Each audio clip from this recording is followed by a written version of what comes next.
Bom dia a todos, bem-vindos a este ID Up e é um prazer estar aqui convosco hoje para abrirmos esta série de eventos, reuniões, encontros híbridos que vão decorrer ao longo desta semana aqui diretamente da sede da Glint, o estúdio oficial desta iniciativa. Comigo tenho presencialmente aqui ao meu lado a Sofia Rocha, que é a Chief Transformation Officer do grupo Lusíadas Saúde. Bem-vinda, Sofia. É um prazer que tenha tido a possibilidade de estar aqui presencialmente para me acompanhar aqui neste estúdio magnífico, que estamos aqui rodeados de uma excelente equipa também que nos está a ajudar aqui na produção. E connosco neste encontro virtual, neste encontro híbrido, temos também já entre nós o Francisco Rocha Gonçalves, que é o Head of Market Access e Public Affairs da Sanofi, e temos também já em estúdio, estou a visualizar ali, bem-vindo Francisco, não sei se me está a ouvir. Olá, viva, a ouvir-vos muito bem, obrigado pelo convite e pela oportunidade de estar aqui, neste momento ainda a aproveitar o virtual do híbrido por um evento de última hora, mas da próxima vez certamente convosco. Exato, Tiago. Eu tenho muita pena porque já tinha até combinado podermos almoçar aqui hoje, aproveitando a sua presença, mas esta é a vantagem das tecnologias, da videoconferência, e podemos ter encontros e podemos dialogar independentemente da distância. Isto é um grande avanço para todos nós. Comigo está seguramente também da Covilhã, Tiago Oliveira, da UBI Medical, é um Research Fellow nessa unidade da Universidade da Beira Interior. Tiago, bem-vindo. Obrigado. Em nome da UBI Medical e em meu nome, obviamente, agradecemos o convite. É sempre uma honra para nós estarmos presentes para discutirmos temas tão importantes para a nossa sociedade, não só académica, mas também empresarial e da vida de todos nós. É uma pena não poder estar presente, mas também por motivos de agenda não foi possível, mas se a pandemia nos trouxe alguma coisa boa, essa foi também a possibilidade de estarmos a falar mais facilmente através destas novas tecnologias, e é um gosto, obviamente, compartilhar esta roundtable convosco. Sem dúvida, Tiago. Esse é o balanço extremamente positivo que temos que fazer da possibilidade de podermos estar fisicamente com o mínimo esforço possível e poupando a emissão de CO2 para o nosso planeta. Isso também é outra coisa que devemos ter sempre presente. Agradeço muito a vossa presença. Compete-nos aqui falar sobre o futuro, a saúde do futuro, o cenário do futuro. Vamos ser o painel de abertura de uma série de eventos. Compete-nos traçar aqui um contexto para aquilo que possa ser a saúde num horizonte 2030. Eu, antes de chegar aqui a este momento convosco, estava a tomar aqui um cafezinho com a Sofia, e a dificuldade que ela sente é realmente podermos definir com claridade o horizonte temporal na qual as transformações que todos estamos seguros irão acontecer, que irão transformar de forma radical o modo de trabalhar daquilo que hoje convencionamos por chamar um médico. O próprio conceito da profissão de medicina irá evoluir, seguramente. Eu dou, por exemplo, uma nota já do caso do que se passa numa faculdade de medicina portuguesa. Estão já a avançar com cursos de medicina digital e, portanto, isto está a acontecer neste preciso momento, e o impacto vai ser talvez mais cedo ou mais longo, mas vai acontecer seguramente. Eu propunha, se acharem bem, falarmos numa primeira fase no contexto desta nova sociedade pós-pandémica, ou seja, estabelecermos aqui primeiro uma abordagem de alto nível sobre aquilo que é o efeito desta pandemia num novo contrato social que provavelmente já está em gestação em todo o mundo, e como é que isso pode afetar as relações entre os cidadãos, as relações entre o Estado e as empresas. Lançava aqui esta questão para quem quisesse agarrar. Sociedade pós-pandémica. Bom, eu se calhar aproveito, já que nós começámos com o tema em modo ainda conversa de café, literalmente, e foi muito bom. É muito interessante porque nós sabemos que para ganharmos hábitos de vida, verdadeiramente hábitos, ou seja, para entrarem naquilo que nós fazemos sem uma consciência mantida, é realmente necessário 90 dias. E a nossa pandemia deu-nos 90 dias várias vezes, não é? Portanto, sabemos que muito daquilo que foi introduzido com a pandemia são novos hábitos de vida. E eu começo exatamente pelo indivíduo, se calhar porque podia começar pelo muito macro ou pelo micro, mas como nós somos, no fundo, uma sociedade que mudou um por um, cada um, os hábitos de vida, os hábitos de trabalho, a forma como nos relacionamos, e são tudo traços muito essenciais a qualquer ser humano. Portanto, qualquer um de nós viu com a pandemia, uns de forma de trabalho mais marcada, não é? Uns começaram a ter teletrabalho, no meu caso não foi esse, continuei a ter um ritmo de vida habitual, mas obviamente impactado por tudo o que estava à volta. E este pós-pandemia, eu acredito que nós ainda estamos a viver uma fase de reboot, ou seja, nós ainda estamos naquela altura em que nós estamos com a vontade de voltar ao que era o pré-pandemia, não é? A tentarmos perceber como é que eu posso voltar a ter os meus hábitos de vida prévios. E na saúde isso está a ser muito marcado. Nós começamos a ver muitos doentes a quererem vir agora às consultas, a todas as que não fizeram durante um período de pandemia, e mais do que isso, a preocupação de eu tenho que estar muito saudável, porque a literacia em saúde durante a pandemia, eu acredito que subiu muitíssimo. Portanto, nós percebemos, há muitos termos que eram talvez mais herméticos a uma boa faixa da população e passaram a ser abertos, não é? Todos nós sabemos o que é uma vacina, ou pelo menos a noção mais geral do que é uma vacina, do que é uma pandemia, do que são cuidados, hábitos tão básicos como a etiqueta respiratória e por aí fora. E, portanto, neste contexto atual, eu acho que ainda estamos neste reboot. Não acho que isto seja o novo... Nós usamos muitas vezes agora este termo, não é? O novo normal. Eu acho que é um otimismo acreditar que isto é o novo normal ainda, porque não o é. Isso talvez mais 6 meses a um ano para nós encontrarmos uma nova forma de equilíbrio. Eu uso imensas vezes... o Gartner como exemplo, porque ele tem um gráfico muito interessante sobre a introdução de qualquer inovação, não é? Que nós achamos que essa inovação vai nos dar a solução a tudo, depois baixa toda a sua capacidade e temos um momento de desilusão e depois atingimos então um platô, não é? E eu se calhar pegava nesse gráfico e usava o Covid como uma nova inovação, como o motor que aconteceu para muitas inovações entrarem em áreas de onde provavelmente não entrariam, pelo menos não com a velocidade que entraram. E nós estamos agora a descer, não é? Estamos quase a chegar ao momento da desilusão, em que já não queremos videoconsultas, em que já não queremos reuniões por Teams e por aí fora. Mas vamos chegar a uma altura de platô, não é? Em que vamos equilibrar e provavelmente vamos tirar o melhor partido destas novas ferramentas que não tirámos até agora. Sem dúvida, Sofia. Adorei essa interpretação que fez, porque esclareceu aquilo que é, se calhar, aquilo que todos estamos a observar e efetivamente agradeço esse contributo aqui para o início do nosso diálogo. Eu gostava de ouvir mais opiniões sobre a sociedade pós-pandémica na perspectiva do Francisco e na perspectiva do Tiago. Paulo, 2 ou 3 tendências ou fenómenos que observamos durante a pandemia e observamos todos, aqueles que ficaram mais em casa, aqueles que trabalharam em formatos híbridos ou até tempo inteiro na unidade de saúde, como foi o caso da Sofia. Provavelmente assistimos, não só na literacia, mas noutros aspectos também, a uma maior capacidade de participação das pessoas. Acho que a opinião, a decisão, as fontes de informação ficaram, de repente, talvez pela maior disponibilidade para procurar ou maior disponibilidade para intervir, ficaram um pouco mais dispersas, menos centralizadas.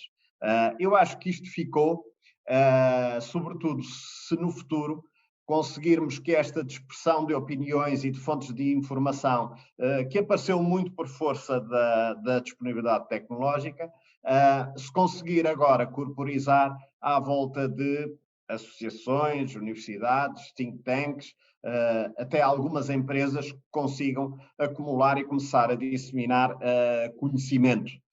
Por isso eu acho que uma das tendências, e agora nesta abertura queria chamar a atenção para 2, vai ser um maior reforço, não só das associações de doentes, se elas conseguirem corporizar isto, mas também de algumas sociedades profissionais, que podem ser ordens, associações, sociedades científicas, as que forem, que porque têm os meios, têm conhecimento e têm grandes especialistas a bordo, vão conseguir agora intervir mais do que intervinham no passado. Portanto, eu acho que vamos assistir, é a primeira tendência, a um Sistema Nacional de Saúde menos centralizado, mais descentralizado, e isso é uma oportunidade para educar, mas também é uma oportunidade para intervir e descobrir novas vias, inclusive de acesso e tratamento para as pessoas. Porque eu acho que justamente a segunda tendência que queria lançar agora tem a ver com o fast forward que fizemos na adoção de um conjunto de tecnologias e concordando em absoluto com a Sofia, há um momento de entusiasmo, há um momento de ilusão, há de haver um equilíbrio com o aprendermos do bom uso das tecnologias e as tecnologias digitais, antes ainda da pandemia, já estavam num momento de euforia e para tudo havia apps. Seguir-se-á um momento em que vamos estabilizar e perceber qual é o lugar de cada uma e vamos com certeza incorporar muito mais tecnologia e muito mais o à distância na prestação de cuidados. Ontem a notícia era dos cosmonautas russos que regressavam e tinham feito um filme ou cenas de um filme sobre a cirurgiã que foi ao espaço intervir junto a um doente, porque não podia ser de outra maneira, e vamos assistir muito mais a isto, a questão de como prestar cuidados à distância, sem ter necessidade de mandar astronautas ter com quem está longe, mas de qualquer maneira à distância, seja numa zona rural, seja dentro da mesma cidade, mas sem necessidade de trazer o doente ao hospital. Acho que estas tendências aceleraram. Agora, instituições de saúde, passado o caos arrumadas as tendas, vamos ter que começar a pensar suppliers na área do farma, na área dos dispositivos, hospitais, pagadores todos juntos, porque inclusive as tabelas de pagamento têm de ser alteradas para ajustar esta nossa nova realidade. Vamos ter todos que começar a pensar num mundo descentralizado e num mundo que é ainda menos hospitalocêntrico do que era e do que queríamos que fosse o anterior. Sem dúvida, Francisco, muito obrigada pela intervenção que fez, que lança já uma ponte para um tema que iremos abordar a seguir, que é a questão da descentralização das organizações de saúde e dos sistemas de saúde, entrando também no aspecto tecnológico que facilitará essa descentralização. Já iremos entrar nesse ponto. Eu gostava de ouvir a última intervenção ainda, neste caso do Tiago, sobre sociedade pós-pandémica. A experiência vivida da universidade acho que foi evidente, não é? Com a passagem para o modo de teleensino, não é? Mas de que forma é que isso está a condicionar, Tiago, a universidade pós-pandémica? Ora, muito bem. Paulo, daquilo que nos quis parecer, e por sermos uma universidade, e ou melhor, por estarmos englobados numa universidade, e por sermos geradores de conhecimento, ou pelo menos de dispersão desse conhecimento, a nós pareceu-nos que houve um crescimento, principalmente a nível da literacia e do awareness, não só a nível dos estudantes, mas também dos investigadores. Nesse sentido, e permitam-me a expressão, penso que vamos ter uns novos loucos anos 20. Ou seja, vamos ter aqui uma gradação de conhecimento e esperemos nós, e é por isso que a UB Medical também está cá, novas empresas e novas tecnologias. E isso, esse boost de inovação tecnológica e de conhecimento vai fazer avançar a sociedade, tal como aconteceu no século passado, a seguir à Primeira Grande Guerra. Esta é a primeira ideia que nós temos. Depois daquilo que nós temos apreendido através das investigações dos nossos alunos, isto porque a UB Medical, como saberão certamente, é uma incubadora que é centrada no setor da saúde e das novas tecnologias. Muito do trabalho que é feito, ou do trabalho que nos chega aqui para tentar desenvolver em conjunto com os nossos empreendedores e com os nossos alunos, tem a ver com a saúde one-on-one, ou seja, aquela saúde particularizada que se calhar não existia até agora. Ou seja, temos as drug-centered, ou seja, temos as medicamentosas sejam centradas apenas e só para aquele cliente, sejam fabricadas apenas e só para aquele cliente, as terapias também, e isto também veio daquela situação que foi falada há pouco, de podemos ter as teleconsultas, ou seja, as pessoas habituaram-se a esta realidade. E habituando-se a essa realidade, podemos passar a uma segunda fase, que é passarmos à particularização das terapias ou das terapêuticas. E eu acho que a investigação e o pós-pandemia vai se centrar muito aí. E se nós tivermos em consideração, por exemplo, a medicina dentária, que é uma área da medicina que sempre foi centrada para o seu cliente, ou seja, por exemplo, se tiver que fazer um tratamento ortodôntico, ou que seja, ele é feito apenas e especificamente para aquele cliente. E daí a inovação que adveio dessa situação. No caso, aquilo que nos quer parecer é que poderá ser por aqui que vai crescer esse awareness e essa tecnologia, e daí temos esses tais loucos anos 20 com inovação tecnológica, com o desenvolvimento de novas terapêuticas. Tiago, e damos por terminada esta primeira ronda no pós-pandemia. Já temos aqui duas deixas para entrar na seguinte proposta de agenda, o impacto desta nova infraestrutura digital. O Francisco já mencionou aqui, durante os confinamentos foi evidente que o que salva a humanidade e permite, inclusivamente, a países como a França terem momentos de crescimento económico, é o que eu posso chamar de economia virtual, ou seja, a possibilidade de continuarmos a ser produtivos, a gerar valor sem sairmos das nossas casas. Isto acontece também na saúde, com a teleconsulta, com a telesaúde. Foi incrível ver como é que houve a capacidade de adaptar as circunstâncias, e os hospitais, os centros de saúde, os profissionais de saúde puderam continuar a manter contacto com os seus pacientes. Esta infraestrutura digital abre um mundo de oportunidades, abre um cenário para um SNS mais descentralizado, já vimos também aqui. A questão é, será que as organizações de saúde estão realmente preparadas para esse salto? Não falo das organizações que no terreno já demonstraram que estão a conseguir avançar neste sentido, falo talvez aqui nas próprias administração central do Estado, falo aqui nesta capacidade de centralizar. Pego no exemplo que escrevi ontem no meu editorial do Hospital de Setúbal. Gera um caos, um stress social, uma quantidade de notícias, e aquela que eu destaco é: o governo vai contratar 10 profissionais de saúde e iniciar as obras. Ou seja, um cenário, a antítese de um cenário de descentralização. Pergunto eu, como é que vocês veem o grau de prontidão do Estado português para aproveitar estas novas estruturas digitais e esta nova capacidade que as tecnologias nos dão para sermos mais descentralizados? Bom, eu acho que houve aqui um tema que foi crucial, que é, nós precisamos, para qualquer modernização tecnológica ou para avançar para uma era muito mais digitalizada, e nós já assistimos a isto noutras áreas, que servem de exemplo ao que está a acontecer à saúde, seja na banca, por exemplo. Nós precisamos sempre de infraestrutura, obviamente, precisamos de literacia para usar essa infraestrutura, e depois precisamos de uma coisa muito importante, que eu acho que nós falamos menos, que é o propósito, não é? Que é o drive principal. Se eu, cidadão, não tiver um benefício muito claro para a minha vida diária ou para o meu futuro de usar determinada tecnologia ou determinado instrumento, qual é que é o estímulo para usar? E eu acho que aqui a pandemia teve um papel fundamental, que é, nós tivemos um alargamento muito grande da banda de idades com literacia digital elevada, ou seja, nós começámos a ter pessoas mais novas e pessoas mais velhas a usar os instrumentos como habitual, ou seja, tal como usam um telefone, tal como usam o telemóvel, a usarem outro tipo de plataformas.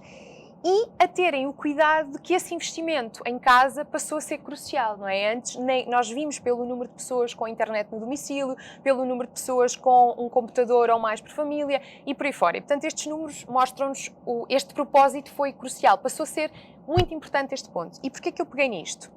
Quando nós começamos a ter esta disseminação de infraestruturas, de literacia digital e de propósito, de vontade, de isto afinal até funciona bem, não é? Eu deixo de estar não sei quanto tempo, vou dar um exemplo concreto, não é? Não sei quanto tempo no trânsito para conseguir participar e estar mais tempo efetivamente com o meu médico, por exemplo, numa consulta, ou o caso do Francisco e do Tiago, que conseguimos estar conectados com eles, um no Porto e outro na Universidade da Beira Interior, portanto na Covilhã, e nós aqui em Lisboa, não é? Portanto, acabamos por ter nós vemos benefícios claros.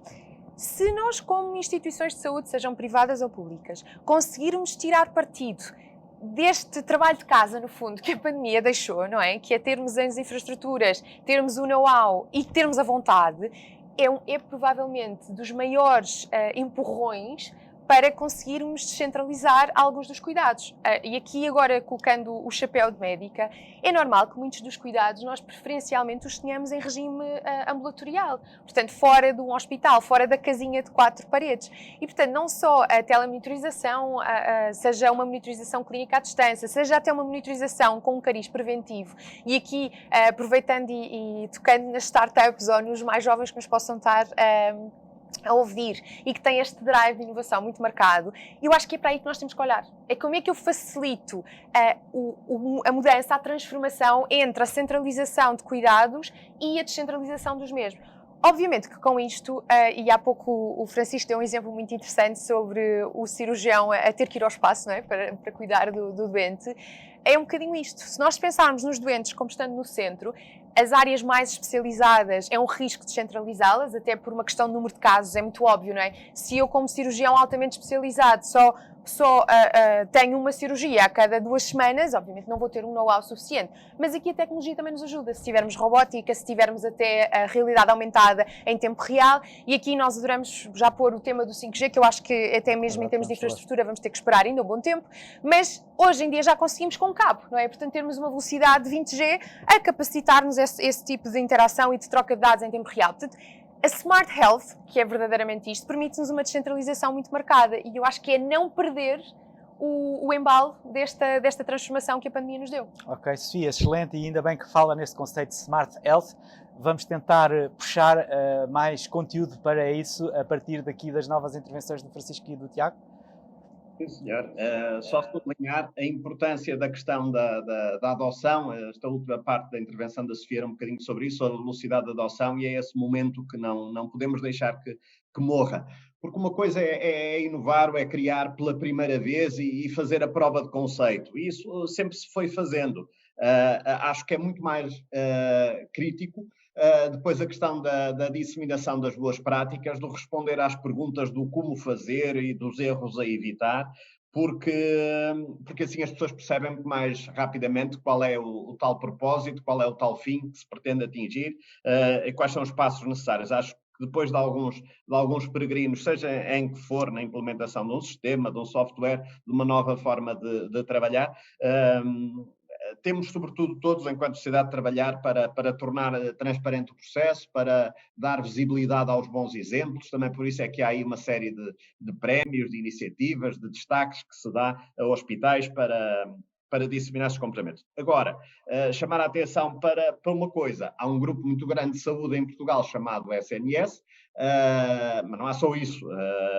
Também há grupos privados, e quer dentro do SNS, que são muitas instituições e é um grupo complexo, quer nos privados, depois há vários níveis de adoção da inovação, da tecnologia, há uns mais conhecidos que outros, e tudo isso é um sistema que está em ebulição e em evolução. Eu acho que vamos ter, apesar do setor da saúde ser o setor mais complexo de qualquer economia, é por isso também um setor onde a inovação custa a entrar, mas onde os atores, quando percebem o valor acrescentado de uma técnica, de uma tecnologia particular, de um comportamento, pois incorporam-na, colocam-na nos procedimentos e não largam. Portanto, a ideia é, e aí ninguém perde, seja no SNS, seja nos grupos privados, o sentido de que estamos cá a trabalhar para o doente e que ele está no centro. E o doente no centro significa que ele é o primeiro e o último dos critérios para tomar decisões. E isso não mudou com a pandemia. Tiago? Eu concordo perfeitamente com aquilo que o Francisco disse. Aliás, e pondo agora um bocadinho o dedo na ferida, pelo facto de ser de uma região que não é densamente populacional, não é? Muitas vezes custa a chegar e o facto de não haver cocriação entre os vários grupos de saúde, sejam eles públicos ou privados, não permite que muitas vezes essas inovações ou que essa disponibilidade consiga chegar a todo lado ao mesmo tempo ou com a mesma facilidade. Nesse sentido, para as regiões do interior, se calhar vai ser um bocadinho penoso no início, mas acredito que com a boa vontade, se é que ela existe, de chegar a todo lado, assim acontecerá. Por outro lado, quando estávamos a falar de inovação, e eu vou pegar na parte do empreendedorismo, porque é uma situação que também me é muito particular, obviamente, pelo facto de estar numa incubadora e, obviamente, eu vou pegar sempre nessa temática. Será importante também haver, e existe, se calhar não da forma como deveria existir, mas a pandemia também nos veio trazer isso, uma alavancagem para novas ideias empreendedoras que possam vir a desenvolver a parte da Smart Health. Pelo menos daquilo que eu tenho constatado, não só no nosso incubador, mas também de propostas de outras incubadoras das quais nós somos parceiros e com as quais trabalhamos. Existe esse awareness e cada vez mais consciência de que esse será o futuro pós-pandémico. Nesse sentido, seria ótimo não só os privados a poderem aproveitar essa situação para se poderem desenvolver e criarem uma oferta mais diversificada ou mais centralizada no próprio cliente ou no próprio utente, mas também o SNS fazê-lo. Se o faz ou não, eu não tenho esse conhecimento, mas que efetivamente o deveria fazer. Deveria, obviamente que sim. Sem dúvida, Tiago, muito obrigada. Eu acho que estamos a entrar no terceiro ponto do nosso debate, aproveitando o contexto da sociedade pós-pandémica, a oportunidade que nos oferecem estas novas infraestruturas digitais, e estamos a pôr aqui em parênteses o 5G, que é uma tecnologia que vai impulsionar ainda mais as oportunidades que já assistimos hoje são possíveis, e que permitem, entre outras coisas, esta tertúlia que estamos a ter aqui, de uma forma quase como se estivéssemos presenciais, e entrar no terceiro ponto da proposta da agenda, que é esta nova classe de serviços de saúde. No fundo, aquilo que somos tentados a pensar é que o paradigma da prestação de saúde vai mudar no sentido de a saúde ser feita em casa e os hospitais serem apenas para reparações. Esta é uma ideia força do livro do Lord Nigel Crisp, que vai estar connosco num evento que eu estou a organizar proximamente no final do mês, e escreveu um livro precisamente com este tema. Até que ponto é que esta transformação digital, esta nova sociedade pós-pandémica, pode efetivamente reforçar este paradigma de a saúde feita em casa, os hospitais para reparações? Qual é o grau de responsabilidade acrescido, então, que os hospitais vão ter neste cenário e qual é, digamos, o papel que possam pensar para um SNS de nova geração neste novo contexto? Esse tema a mim toca muito, obviamente, não só na perspectiva clínica, mas até por uma questão de conceito, não é? Ou seja, nenhum médico é mais feliz do que não ter doentes, portanto, isto passando uma expressão quase nonsense, mas é verdade. Ou seja, nós queremos uma medicina o mais preventiva possível. E esta premissa de ter uma medicina preventiva implica outras premissas muito importantes, nomeadamente uma literacia em saúde muito marcada. E eu repiso imenso neste tópico, não só para a literacia digital, mas para a literacia em saúde no seu global, porque não há ninguém que passe mais tempo com o doente ou com o cidadão do que ele próprio. Portanto, se ele for empoderado da maior parte dos skills e da capacitação de saber o que é que está bem e o que é que está mal nos pilares da sua saúde, ou seja, no sono, na alimentação, no exercício físico e depois num bem-estar mental e emocional, não há muito mais que nós, ou melhor, há toda uma vida nesta área e reduzimos muito mais o impacto que temos em termos da doença. E, portanto, eu acho que este tema que nos permita realmente ter uma Smart Health, ou seja, que eu possa agir em tempo real o quanto antes, seja na doença, seja na prevenção da doença, implica que a médio e longo prazo, tendencialmente, o número de camas necessárias para cuidados mais diferenciados tende a reduzir. Portanto, isto conceptualmente é matemático, não é? Não temos muitas dúvidas em relação a isto. Agora, o como é muito complicado. Primeiro, porque nós continuamos a ter, já temos as infraestruturas agora, temos uma literacia digital até maior, que nos faz com que muito do conhecimento possa chegar mais rapidamente. Estamos a usar outra coisa que eu acho muito importante aqui, que nós não falámos tanto, mas que são as redes sociais. Nós podemos dar um uso às redes sociais muito mais para o conhecimento e para o conhecimento verdadeiro, não é? Portanto, não com o cuidado do Dr. Google no bom sentido, não é? Portanto, eu poder informar-me cada vez mais sobre a minha própria saúde E depois temos, portanto, aqui dentro da literacia ainda, e depois temos as infraestruturas disseminadas. Agora, também cabe-nos a nós, muitas vezes profissionais, perceber onde é que eu me posso encaixar de forma útil neste novo ecossistema, porque a verdade é que é um ecossistema diferente daquele que nós tínhamos previamente. E é um desafio, não é? Portanto, nós, mesmo em termos de formação, e há pouco o Paulo também referiu que começa a aparecer em várias faculdades já competências diferentes, não é? Skills que, não só os soft skills, mas estes skills mais tecnológicos. E até em termos de legislação começamos a ter uma evolução muito grande, como é que são as liabilities, como é que são as responsabilidades, como é que eu, se tiver uma teleconsulta ou uma telereabilitação, como é que eu estou a receber a responsabilidade, eu como profissional, é no meu local, é no meu país, é no país do doente, enfim, toda esta panóplia de alterações que no fundo são todas novas para o profissional que está no terreno e também são novas para o doente. Porque nós já fizemos vários trabalhos sobre isto à volta de saber qual é que é a perspectiva do doente. Não só de satisfação, mas também as dúvidas, as incertezas. E muitas vezes estas passam-lhe pela cabeça. Como é que eu depois contacto novamente aquele profissional? E, portanto, isto são desafios para o SNS, garantidamente, mas eu aqui até vou colocá-lo como para os sistemas de saúde no seu global, porque nós, no fundo, somos um sistema único, com vários players, em que o doente deve ser um player. Portanto, o cidadão, vou substituir, deve ser um dos players principais. E aí, sem dúvida, que todos nós, sejam as tecnológicas, sejam as empresas de comunicação, sejam os hospitais públicos, os hospitais privados, todas as clínicas, as farmacêuticas, que têm uma capilaridade brutal, as farmácias também no atendimento ao cidadão, são cruciais neste panorama. Sem dúvida.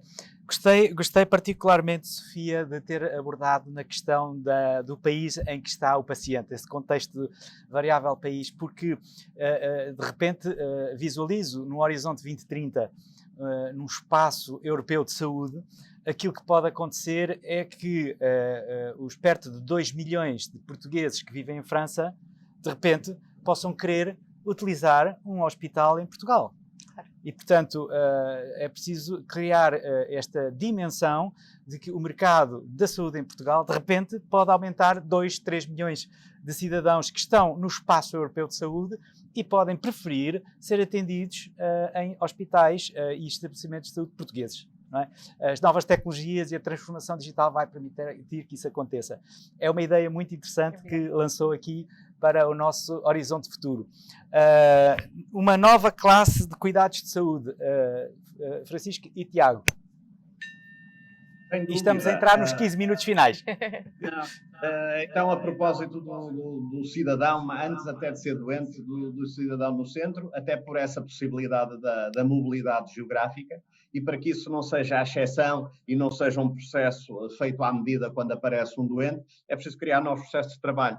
Novos processos de trabalho, novas rotinas, novos procedimentos, novos protocolos de diagnóstico, tratamento, etc., baseados também nessa realidade e criar necessariamente, e sobretudo a pensar no SNS, nos grupos privados, essa folga cria-se, mas no SNS vimos com a pandemia que se calhar a folga para absorver um número maior de doentes de repente não existe e por isso é preciso criar isso aqui em Portugal. Eu de resto sou daqueles que não vê uma divisão entre público e privado, eu vejo cidadãos e muito gostaria que os cidadãos pudessem circular livremente entre vários sistemas à procura do melhor circuito e dos melhores resultados e não tanto limitados por barreiras administrativas.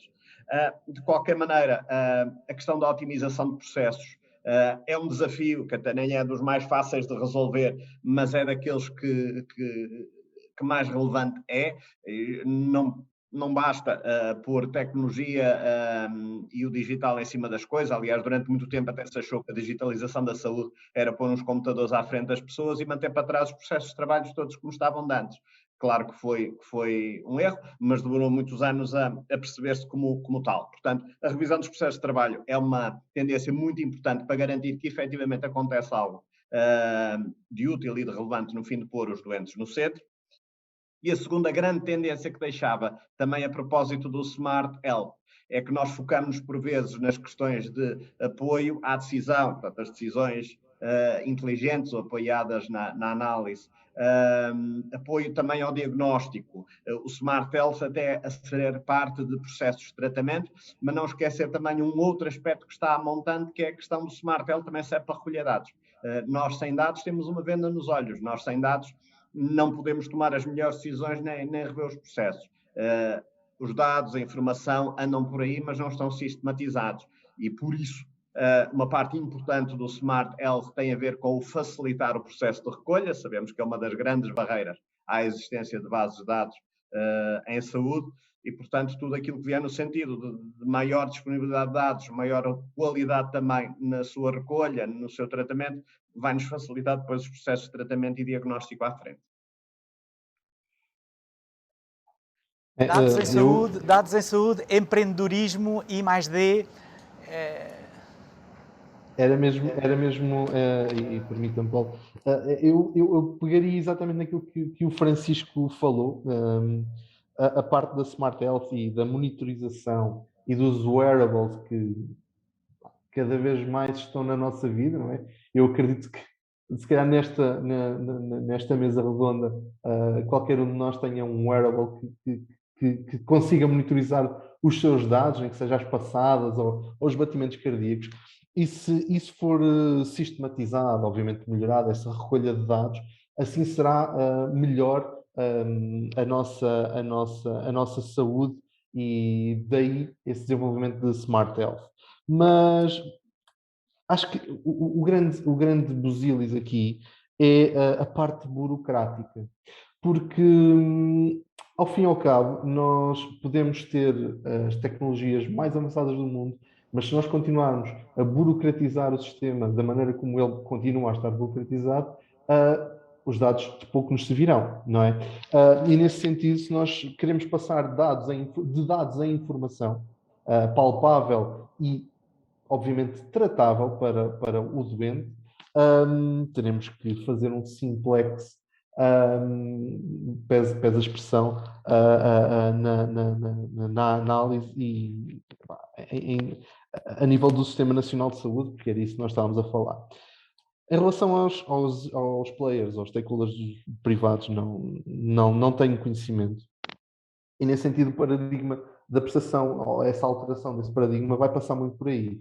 Parece-me que terá que se partir um bocado de pedra a nível burocrático para se poder depois incluir esses dados de forma qualitativa e assim se construir informação que seja importante para o paciente e, obviamente, para os cidadãos também. Fantástico. Eu acho que estamos a 10 minutos do final da nossa mesa redonda. Já cobrimos aqui imensos pontos do ponto de vista de uma sociedade pós-pandémica. Retenho aqui esta visão do Tiago que vamos entrar nos novos loucos anos 20, replicando aquilo que aconteceu precisamente no século passado. Nesse contexto, seguramente vamos ter novos desafios para a saúde e para a saúde pública, como começa a ser já evidente nas noites lisboetas e de todas as cidades, não apenas Lisboa, no Porto e suponho que também na Covilhã, Tiago, será um pouco o mesmo, não é? Portanto, estes loucos anos 20 vão criar aqui novos desafios, também do ponto de vista da convivência.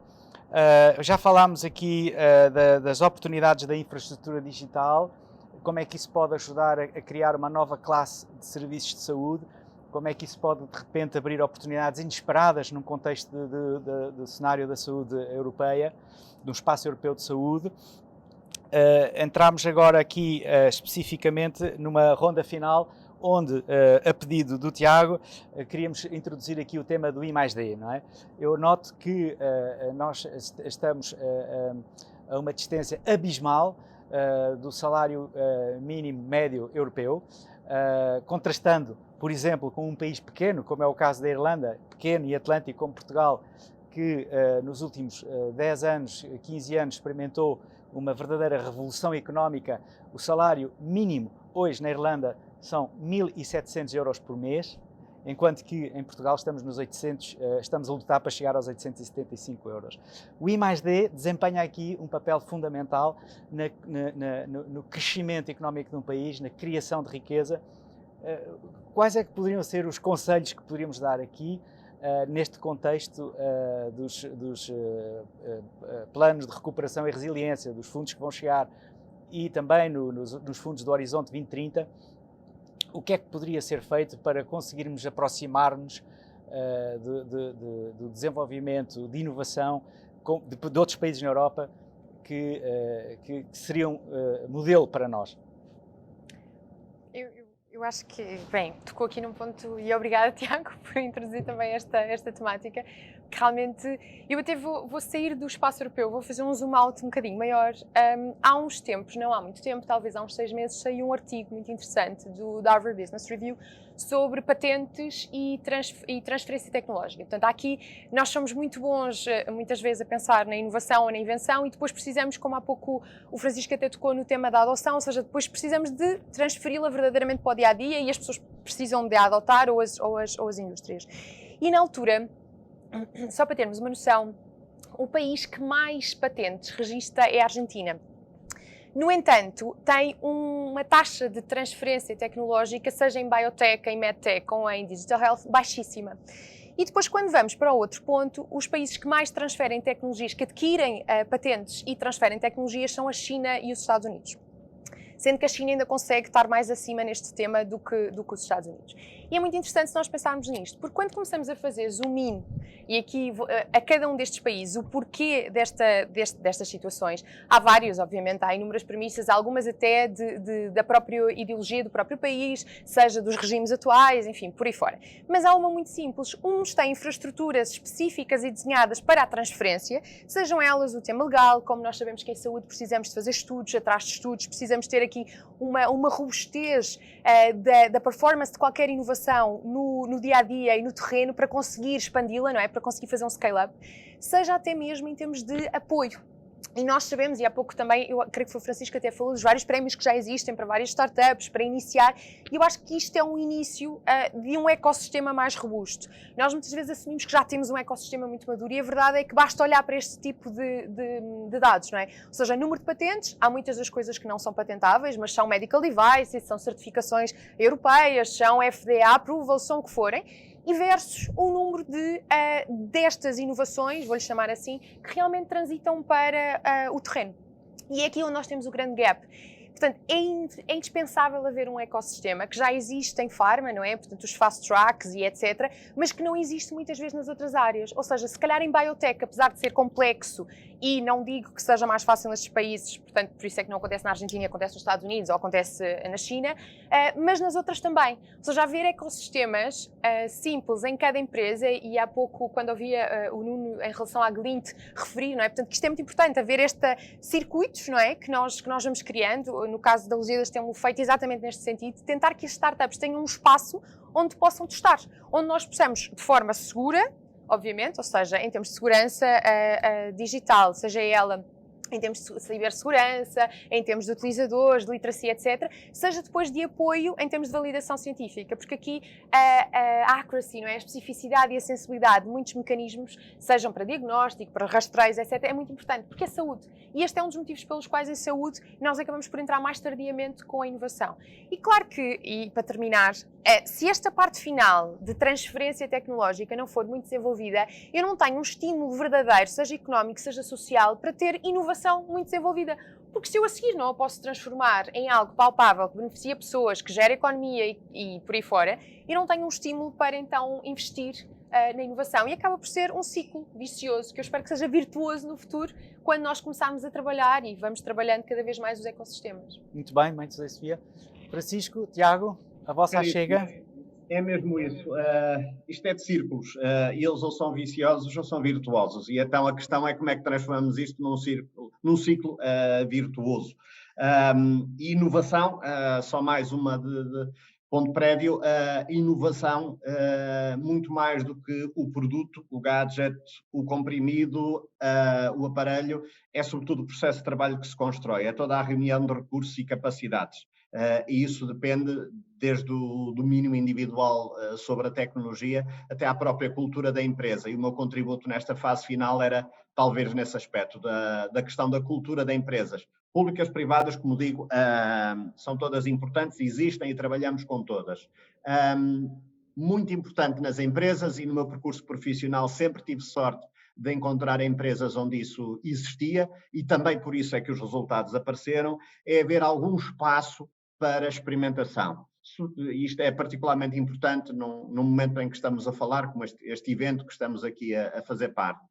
Um momento para experimentar soluções, um momento para pensar em alternativas, um momento em que as pessoas não estão totalmente comprometidas em seguir as regras do costume, mas têm um espaço, têm momentos, têm projetos alocados em que podem conceber novas soluções. É evidente que os riscos são calculados, não são todos, nem as despesas são todas, mas de qualquer maneira há algum espaço e há compreensão da empresa para que as pessoas têm que experimentar, testar conceitos, ter reuniões, custar tempo nesse sentido, ao próprio e aos outros, para dialogar e para tentar evoluir. Esses espaços de experimentação e de tentar fazer evoluir, para mim, são fundamentais. E se não se criam nas empresas, pois perde-se aqui um contexto fundamental. Para concluir... Muito bem. Eu vou rematar e vou-vos falar, e pegando naquilo que a Sofia disse há pouco, a nível da propriedade intelectual. Nós aqui na UBI Medical sabemos que, a nível das instituições de ensino superior, têm 3 grandes missões. Uma delas é a aprendizagem, passar aprendizado, depois é a investigação e, por último, que é uma parte que não é muito trabalhada a nível das universidades, que é a passagem dessa investigação, dessa aprendizagem, para a comunidade, para os stakeholders que fazem parte da comunidade académica. Nesse sentido, nós deparámos que havia muita dificuldade por parte dos investigadores em conseguirem passar essa investigação para uma empresa, ou seja, passar do papel para a prática. Então, o que é que nós fizemos? Nós desenvolvemos um projeto que é um projeto europeu, a nível de Erasmus+, que se chama BioWall, e o BioWall o que é que faz? Ele estimula a cocriação e as dinâmicas colaborativas entre os vários atores, ou os vários stakeholders, por exemplo, as instituições de ensino superior, os negócios, as incubadoras, os investidores, etc., de forma a poder criar aqui uma blueprint acerca da inovação e do empreendedorismo na área de BioWell. Ou seja, nós tentamos mapear tal... Porque o nosso espaço está mesmo a terminar. Retemos aqui esse excelente projeto que referiu. Eu queria aproveitar para agradecer neste minuto final a presença de todos que estão aqui. Sem dúvida o nosso tempo aqui poderia dar horas e horas neste debate, mas como iniciadores deste ciclo de eventos que hoje vão decorrer aqui, na sede da Glint, neste estúdio fantástico onde estamos aqui inseridos, Sofia, eu e vós virtualmente, agradecer muito a vossa participação. Sofia, obrigada. Foi um prazer tê-la aqui. Francisco, muito obrigada pela sua participação aqui connosco, e Tiago, lamento que tenha tido que fechar. Ora, essa. Ficará por uma próxima. Sem dúvida que estas conversas irão continuar. Muito obrigado a todos e segue a emissão a partir de agora. Até à próxima. Obrigado.